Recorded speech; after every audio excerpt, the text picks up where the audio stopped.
If you're a veteran in crisis or concerned about one who is, contact the Veteran Crisis Line to receive 24/7 confidential support. You don't have to be enrolled in VA benefits or healthcare to connect. To reach responders, dial 988, then press 1. Chat online at veteranscrisisline.net/chat or text 838255.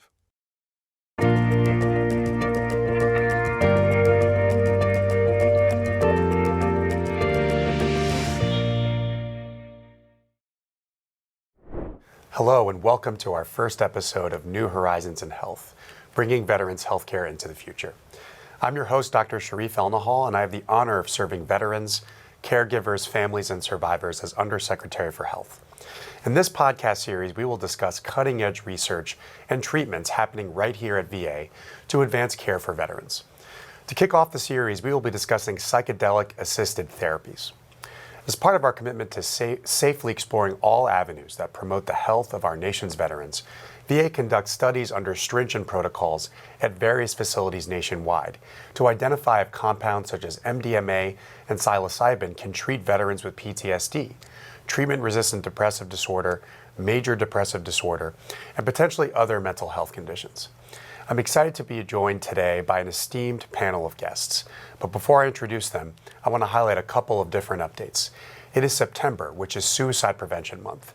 Remember that if you are a veteran in crisis or you know a veteran in crisis, please dial 988 and press 1, and you will be directed to our Veterans Crisis Line, which has a trained professional on the other end of the line that can help you through that crisis and get you the care that you need. I also want to offer a trigger warning to any veteran with PTSD or a condition that may otherwise trigger them with a tough situation that they experienced during their service or their deployment. We'll be having a very sensitive conversation today, and I want to make sure everyone is aware of that. So with me here in the studio are Jonathan Lubecki, a Marine and Army veteran, Dr. Ilse Wiekers, the Deputy Executive Director of VA's Office of Mental Health and Suicide Prevention. And joining us on the line is Dr. Joshua Woodley, one of our leading researchers on psilocybin-assisted therapies in San Francisco. Welcome to you all, and thank you so much for helping me launch this new podcast with this important and timely conversation. Jonathan, for the veterans watching, I would like to start off with a little bit about your experience with MDMA-assisted therapy. But before we do that, just tell us a little bit about yourself, how you've served, where you served, and then go into what the therapy was like for you. So right out of high school, I joined the Marine Corps, did 4 years as a loadmaster on C-130s, traveled around the world, had honestly a great time, and then did my 4 years, got out, got married, and then I watched the Twin Towers come down. And I decided to go back in, so I joined the North Carolina Army National Guard and deployed to Iraq in 2005, returning back November 22nd, 2006. While I was over there, due to my experiences, I came home with crippling PTSD. I didn't really realize it or how bad it was until after I got home. You know, I'd be laying on my couch asleep and hear mortars or rockets coming in, things like that. And within 2 months of returning, in the early hours of Christmas morning, I went to a church for midnight mass because I was sitting in a bar, and that wasn't the best place for me. I was turned away. I then went to an Army Medical Center in North Carolina, was given some medication, told to give my neighbors the guns, and sent home and told to come back after the holidays. So I went home and I drank a fifth of vodka, loaded on 9mm, put it to my temple, and I pulled the trigger. That was the first of 5 attempts that I made to take my life. And that doesn't include the hundreds of times I thought about it or stood on a bridge or had a plan. After my final suicide attempt in Charleston, South Carolina in November of 2013, one of the things before I was released from the hospital, the VA said, hey, what can we do for you? What can we do different to make sure this doesn't happen? And one of the things I said, I desperately needed weekly counseling, every week without fail. And that actually was working well. I was on about 42 pills a day for various things. And 1 week went, My psychiatrist couldn't meet with me because there was an issue on the inpatient floor, which I understand. She's like, hey, if you need medication refills, sit with my intern. You can pick them up at the pharmacy. Otherwise, can we just go with next week? I said, I do need meds. Went, sat with the intern. It's one of the best decisions I've ever made, because that intern from the Medical University of South Carolina was aware of the research being conducted in Charleston and slid this piece of paper across the desk and said, don't open this till after you leave the VA, because I don't know if I'm supposed to tell you about this. And I did, and I opened it up and it said, Google MDMA PTSD. And that's how I found out about it. And after, trying to take my life that many times, I didn't really have many options. Nothing was working. So I contacted MAPS, the Multidisciplinary Association for Psychedelic Studies, the people conducting the trial, told them about me. Fortunately, an individual dropped out of the trial because they felt healed and didn't feel they needed all three of them. So they were able to expand the trial by one person to include me. That was 9 years ago. Interestingly enough, I took my first dose of MDMA on November 22nd, 2014, exactly 8 years after I came back from Iraq, which I didn't realize till years later, actually. But it's been 9 years now, and I've honestly been PTSD-free longer than I had it. It's really an incredible outcome. Tell me about your experience during the therapy. What did it feel like? How did it help you get over your PTSD? So it's not just like one therapy session. It's a protocol. There's 12, they call them integration sessions. They're 90-minute, just regular talk therapy sessions, like when you normally go talk to a therapist. And then you do 3 of those, and then you do an 8-hour session under the influence of MDMA. And then you do 3 more 90-minute until you've completed the protocol. And you'll do 3 doses of MDMA. And I'll be clear, I've taken MDMA 3 times in my life. 9 years ago as part of the trial. I haven't taken it since, and I haven't felt the need to. But the integration sessions, honestly, they're like any other therapy session. You're talking about issues. The MDMA session is a bit different. You show up, they give it to you. It's kind of funny. I was under the impression that it would, for some reason, kick in kind of instantly, a lot based on media and things like that, how they portray psychedelics. So about 20 minutes in, I'm like, well, this sucks. I guess I got the placebo. But it kicked in at about 40 minutes. And the best way to describe this is it's like doing therapy while being hugged by everyone who loves you in a bathtub full of puppies licking your face. And the thing is, the medicine, the MDMA, isn't what fixes you. Before we started recording, I told you I had back surgery 3 weeks ago. They gave me very powerful drugs as anesthesia to knock me out, so the surgeon could actually go in and do the work. This is very similar. The MDMA is a tool that opens up the mind, body, and spirit to the place it can be, so that you can heal and process all those memories and all the things, trauma that are causing you issues. Without it, people with PTSD, they have issues with trust. They have issues, they don't want to talk about it.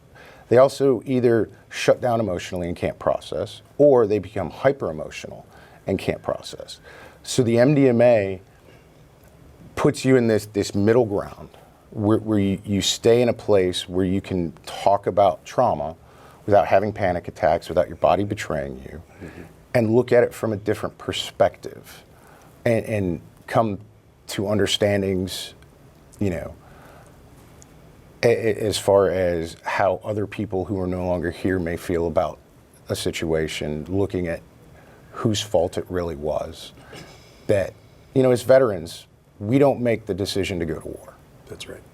We go and we're put in a bad position that lends us to being traumatized. That's not our fault. But you do 8 hours of therapy, and while doing it, you'll talk for a while, and then you'll put on eye shades, and they call it introspection. You'll basically think about all the things you just talked about in your own head. And then the 2 specially trained therapists, one of them will kind of say, hey, why don't you take the eye shades off? And then you'll continue on. And you go talk introspection until, honestly, the medication wears off. But it was truly amazing. You know, they asked me a kindergarten question to start the therapy. You know, what was the weather like? You know, anybody can answer that. You know, what's the food like? Those are the questions kindergartners ask. And I just started talking for the first time. For the first time in 8 years. And I went in thinking that I was going to heal the trauma from Iraq. I was also abused as a child. And, you know, my wife left me while I was in Iraq. So honestly, I dealt with all the trauma in my entire life, from childhood all the way up through Iraq, and even, you know, coming back to society after I got home. And I don't know the first night I didn't have nightmares. I know the first night I remember not having nightmares. I don't remember the first day that I didn't think of suicide, but I remember the first day I realized I didn't. Yeah. And that was an amazing day.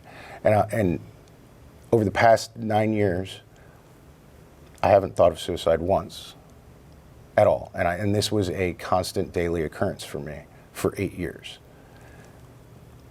And it's not like I've gone and sat in an office either. In the past 9 years, had a landscaper drown in the lake behind my house, dove in, pulled him out, did CPR for 20 minutes till EMS arrived. Incredible. Unfortunately, he didn't make it, not because of anything I did. About a year after that, there was a gentleman who was shot in a bicycle by shooting, which I thought I'd never see after I left Iraq, but hey, there it was in Charleston. Rendered aid. Unfortunately, he didn't make it either.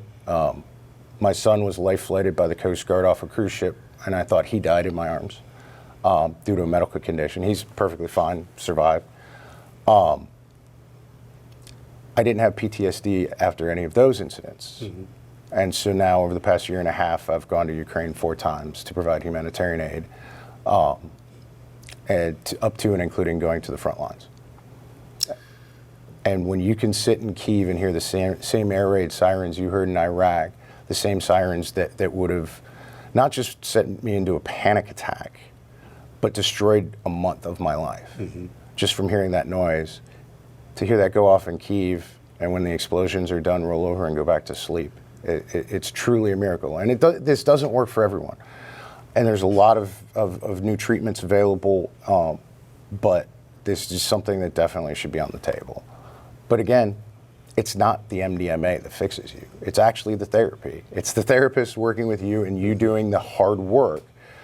The therapy, like I said, it just puts, or the medicine just puts the mind, body, and spirit in the place it needs to be, so we can fix, so the problem can be fixed, just like anesthesia.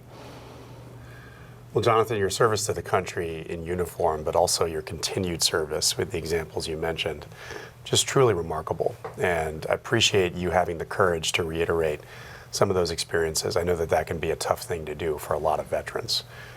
I want to move to Dr. Woolley to ask about the research more generally. So Dr. Woolley, how far along is the research in MDMA and psilocybin-assisted psychotherapy, which we haven't talked about yet? And what does the data look like so far on how effective it is? Well, thank you for having me here. And Mr. Lebecki, thank you for sharing that story. I think that's very compelling. And it really does highlight where we are at with the research. There have been large, what are called pivotal trials conducted, both for MDMA psychotherapy and psilocybin psychotherapy. And those have shown very promising results for PTSD and for depression. There have also been studies for substance use disorder with psilocybin. And in these clinical trials, which are sort of ideal conditions, right? Like it's really focused and a lot of attention is paid to making sure that the people in the study have the specific disorder that you're looking at and not other things. In those studies, the effects are quite dramatic. People, like Mr. Lebecki's story, PTSD symptoms can go away for months or even years after, one or a few treatments. And so there's a lot of excitement about this. Yeah, your comments about how populations of veterans are experiencing this in the clinical trial setting is really important. I want to move to Dr. Wiekers for the next question, one of our national leaders in the Office of Mental Health and Suicide Prevention as well. So Dr. Wiekers, tell us how important, Jonathan alluded to this, but tell us how important the psychotherapy part of all of this is, and how does it help make sure veterans get the outcomes that Jonathan did?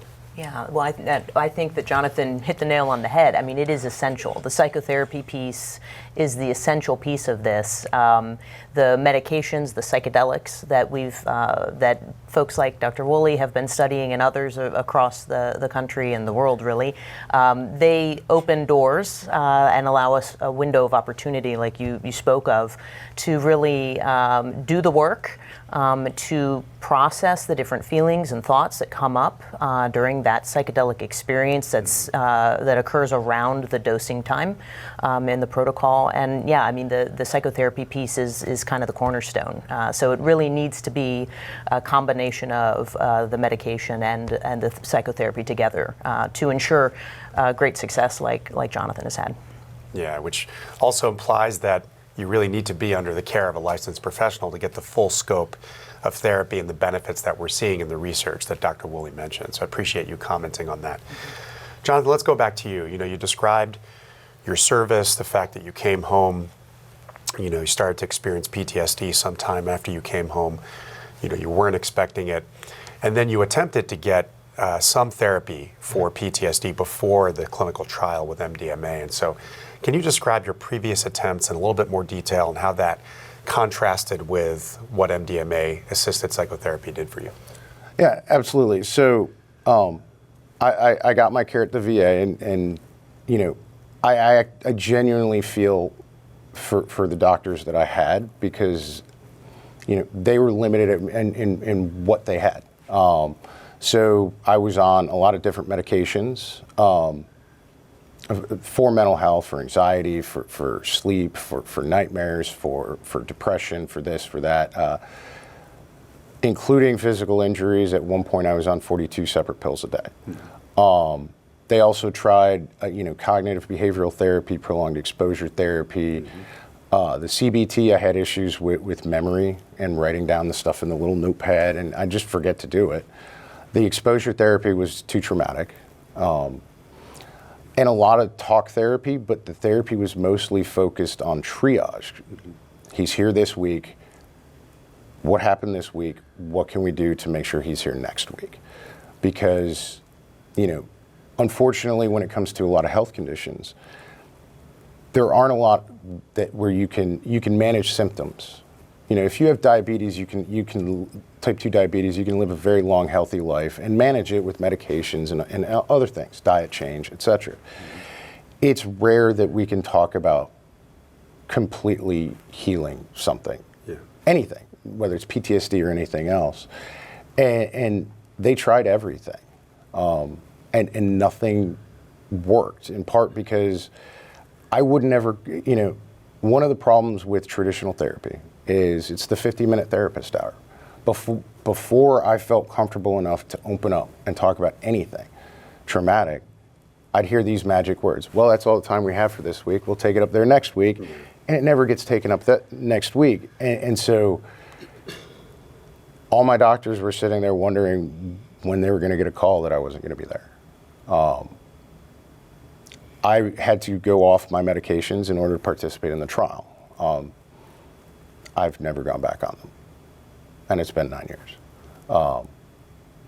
So, and here's the thing: that is not to say that sertraline doesn't help people. That is not to say that you know the subganglial block does not help people. That's not to say CBT and prolonged exposure don't help people. They absolutely do, and this is where, you know, a lot of times in medicine, we look at, okay, this person weighs this much, they get this much, it'll have this effect on the body, et cetera, and that works great for acute care. You know, if you have strep throat and you need antibiotics, something like that. But when it comes to mental health, all options need to be on the table. That's right. And what works for me may not work for someone else.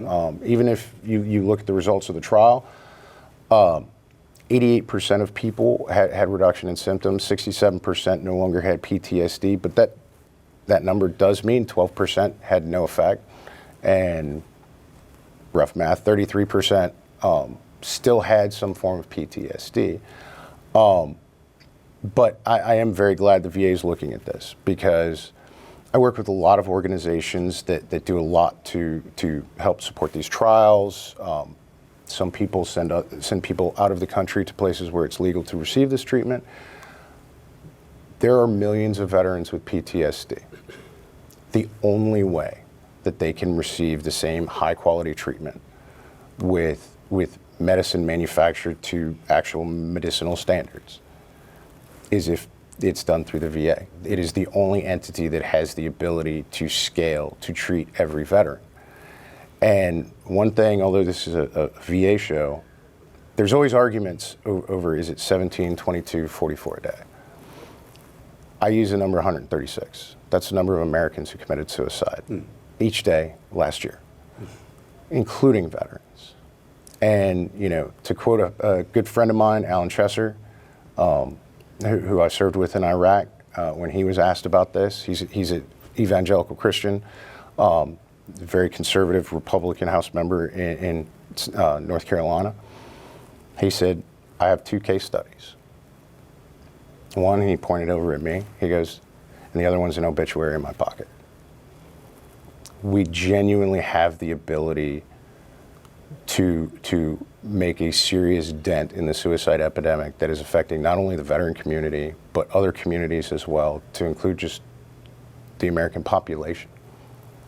And this is, I view psychedelics treatment, honestly, in a medical environment with specially trained people with pure substances as groundbreaking as antibiotics or as vaccines. This will change mental health for humanity forever. It's just incredible insight, and appreciate you mentioning that VA is trying to lead on this, because that's exactly what Dr. Woolley, Dr. Wiekers, and so many researchers across the country are doing right now. And I do want to reemphasize something you said around veterans who may be not in these trials yet, but undergoing a course of therapy in the VA or outside of the VA. These are still evidence-based therapies. It's important to try and complete the therapy.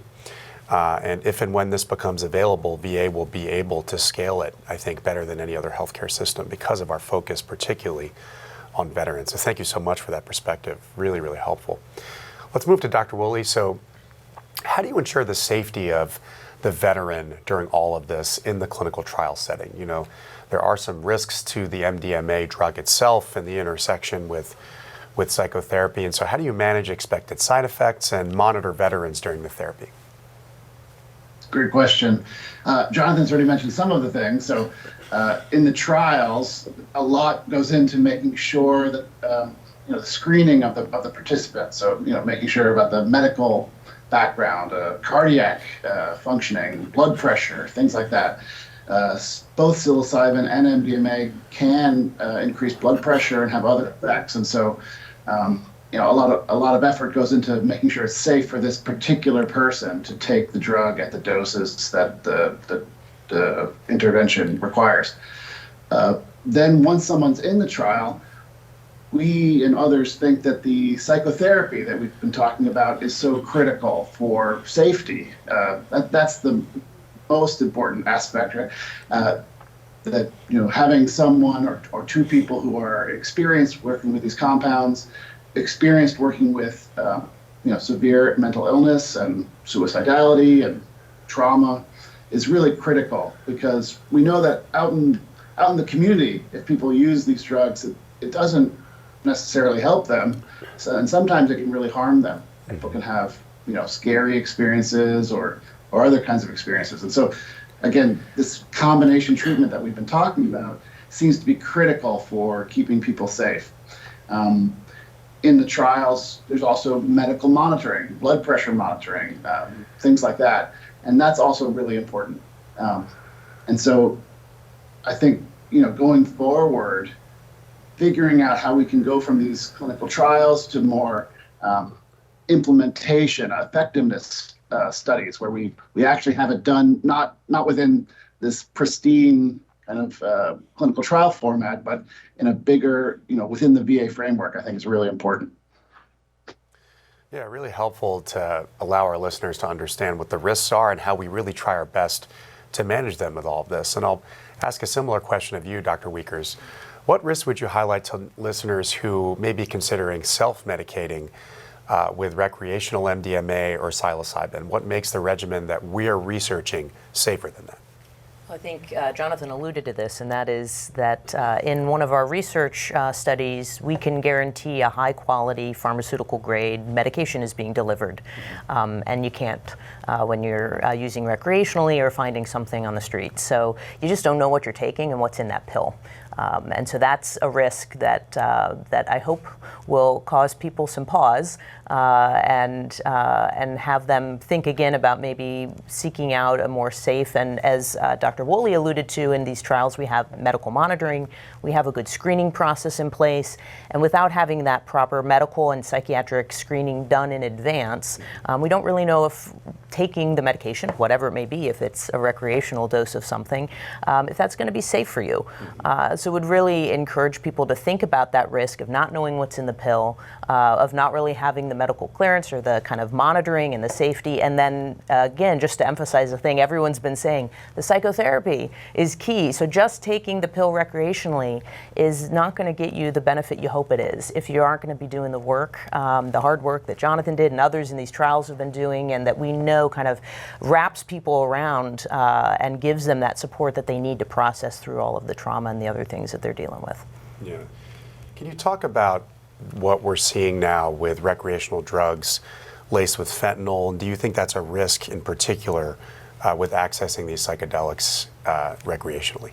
I think drugs laced with anything are a risk, and fentanyl in particular being one of the most dangerous in terms of causing overdose death rather significantly. I think there's just an enormous amount of uncertain product out there in the world, and it would cause me great pause for sure, and hopefully others as well. I would hate to see someone think that they're taking something that would help their mental health and then unintentionally die of overdose. That would be devastating and a terrible outcome for sure. Yeah, God forbid. And so tell me about whether you think there are veterans who shouldn't participate in this research due to underlying health concerns that may increase the risk. Are you aware of groups of veterans like that? Well, I think Dr. Woolley alluded a little bit to the blood pressure issues, and so we certainly look a little more closely and carefully monitor folks who have a history of hypertension. It doesn't necessarily exclude outright, but it's something to take into consideration. So some of those cardiovascular and neurovascular risk factors are ones that we kind of think about more, we're a little more tuned into when we're screening people for trials. The other things that I would consider is that we don't necessarily want someone who's in an acute crisis to be enrolled in one of these trials. If they're requiring an inpatient level of care, this is not the right treatment today. It might be at another point when you're a little more stabilized and able to kind of continue in an outpatient setting. And then the other thing that I would consider is that you want to make sure people have some social support and structure around them to support them during the time that they'd be doing one of these trials. So folks maybe who are experiencing homelessness or really struggling with psychosocial stressors, we'd want them to first access VA resources to address those needs, and then consider, once those have sort of stabilized, enrollment in one of the trials we may have going. Yeah, makes sense and really helpful information. So, Dr. Woolley, back to you. What are some of the important unanswered questions about MDMA and psilocybin-assisted psychotherapy in the research right now? What needs to be answered in the research? So, as I said, there have been these, very promising trials, but still the number of people who've actually completed are, not a huge number. So we need more research on this, and specifically we need studies that are focused on veterans. As Jonathan said, the study he participated in was not focused on veterans, though it included some veterans, but a study that is focused on veterans and within the VA system using VA providers, so within our ecosystem, I think is critical next step. There are other questions that are also sort of unanswered. Kind of these questions you're asking about who shouldn't participate, other comorbid conditions, as well as other formats. There are lots of questions about, who it's safe for, who it will be effective for, how to optimize it. Is 3 dosings like Jonathan described the best way to do it, or should it be, 2 dosings and then 1 dosing every year? There are a lot of questions about what might work best for different people. Also, these questions about the 2 different drugs that you mentioned. Psilocybin has been studied for depression, and MDMA has been studied for PTSD for the most part, but that doesn't mean that they might not work for the others. And we don't know. We just haven't looked. No one's looked yet. There are also questions about the actual study designs. There's this question about masking. Jonathan also mentioned that he's like, I think maybe I got the placebo, and then no, I didn't. I got the active, and that is typical in these trials, that people know, right? If you're tripping or not. And this has been a major challenge in the field because, people have strong ideas about whether or not these treatments, the strong ideas that they're going to work. And so if you know that you're in the active condition, that can lead to a self-fulfilling prophecy. I'm not saying that is explaining all of these effects, but there is a need for different trial designs or pragmatic trials where you actually compare the treatments to evidence-based treatments that we already have to see what is the added benefit. Jonathan's story, again, is very compelling for it being much better than the treatments that we have, but we haven't rigorously tested that or looked at it. There's also a whole question about can these drugs and these approaches be used to augment other things that we know work? Like prolonged exposure therapy. There's beginning to be work trying to see if like MDMA can be used to accelerate the process that happens in exposure therapy. So there's just lots of different questions that we have that still need to be answered. We're still at the early days. Yeah, great. And so as with most of our researchers who are really at the top of their game, you have 10 scientific questions in your head that you aren't even researching yet. And so my question to you is how do you hold my feet to the fire to help you and researchers across the country get these questions answered? What can I do to better support the research infrastructure? And what am I not even thinking about to better support more research into this really promising area? Well, I love working at the VA. I've worked at the VA for almost 20 years. And, the fact that the VA focuses kind of across all of the issues that veterans are grappling with, including developing new treatments to give to the veterans within the VA system. I think that's a major strength of the VA. And I think we need more research funded by the VA, done by the VA on these treatments. There's beginning to be a little bit of that, and I think more of that is what's really necessary to really move the needle to bring the safest, most effective treatments to our veterans. Well, thank you. And clearly we have a lot of work to do to get the research even more robust on this area. So appreciate those comments, Dr. Woolley. Dr. Wiekers, tell us about what needs to happen with the FDA, with regulatory agencies, after we have some of these really important scientific questions answered. What needs to happen next to actually make this therapy available to veterans across the country? Yeah. So the FDA process for approval of new drugs, essentially the different groups that have things in the pipeline currently include MDMA and psilocybin. When their research trials are completed, they will submit a packet with all of the data and all of the summary of findings to the FDA. And then the FDA will impanel a work group of experts from around the country outside of FDA. And those experts will review all of the data going over it with a fine-tooth comb, having conversations and discussions together, and then they'll make a recommendation to the FDA about whether or not they believe the evidence has been presented in a manner that supports approval for a particular indication for use. So that's a recommendation made by the panel to the FDA. Then the FDA makes the final determination. After that determination is made, then FDA usually provides additional direction and guidance for medications like MDMA or psilocybin. They will likely also include safety monitoring requirements that would be part and parcel with allowing prescription and use in a clinical setting. And then following that FDA approval would also be necessary a DEA reclassification. So right now, all of the psychedelic agents are considered a Class 1 controlled substance, and so a Schedule 1 controlled substance, and which means essentially no approved medical use and high abuse potential. So those would have to be through DEA regulatory processes changed out of Schedule 1 and into one of the other schedules with higher numbers, Schedule 2, 3, 4, 5. The higher the number, the less abuse potential. And that would allow for clinical use of the medication then thereafter. So those are some of the steps kind of coming down the pike for FDA approval and DEA regulatory changes. Once the packet is received by FDA, it's usually weeks to months for that work group process to take shape and play out. But we're anticipating things like that could be happening very soon based on some of the study information that's coming out. Yeah. Well, clearly a lot of steps in the process, and we hope they proceed as swiftly as possible and that we get the scientific answers we need as swiftly as possible. So appreciate that summary. Jonathan, I'll end with you here. I just want to get your sense, since you've been such an effective national advocate about this, you've gone through it yourself, you've developed a really sophisticated knowledge about this promising area. How do we talk about this to veterans now in this, time when we're still researching the therapy? How do we talk about its potential in a way that would most benefit the veteran community?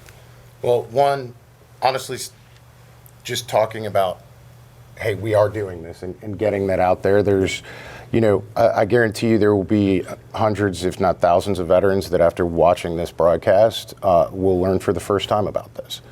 And I think the fact that the VA is looking into it is important. Also, it's exceptionally important that people understand if you go to a party and you're offered these substances, that is not this. If I was rolled into that surgical suite when I had my back surgery and they just gave me the anesthesia, I would have woken up and I would have still had a back problem. Yeah. This is something very different, and going back to that surgery, the VA is very capable of handling all those very powerful anesthesia and all of that. You have specially trained people. I have full faith and confidence that the VA can conduct the research and handle these compounds properly. But also there's a lot of stigma attached with psychedelics. A lot of this comes from a different time, and some of it involves the anti-war movement. And none of the politics of this has anything to do with whether it works or not. Mm-hmm. That comes down to just straight science. And these things do work. Me going through that therapy and trial 9 years ago is the sole reason that my son has a father instead of a folded flag. And if you're not willing to at least allow people to research this and come up with an answer, then you're sentencing more sons and more daughters and more spouses to being handed a folded flag over at Arlington. And that is something that we need to stop. And I will be the first one to say, if all this research is conducted by the VA and it comes out and it says, hey, this substance is not good for this condition, or that substance is not good for that condition, or this substance is just too dangerous, I will accept that because the research has been done in an impartial manner, and that was the results of the research. All I've ever asked for 9 years is research it. Yeah. Well, listen, Jonathan, I can't tell you how grateful I am for coming on, telling your story, delivering this critical message to our veteran listeners, families, caregivers.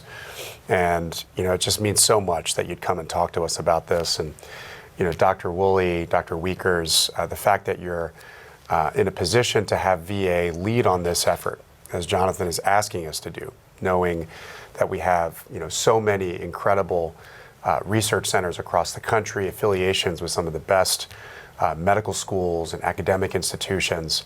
I am just so excited about the potential of these treatments, getting these scientific questions answered, and if the science supports it, bringing the best and most innovative therapies to veterans across the country. And so this has been a very, very insightful conversation. Thank you all for listening, and stay tuned for the next episode of our podcast. And I really appreciate that you took the time to listen and watch. Take care.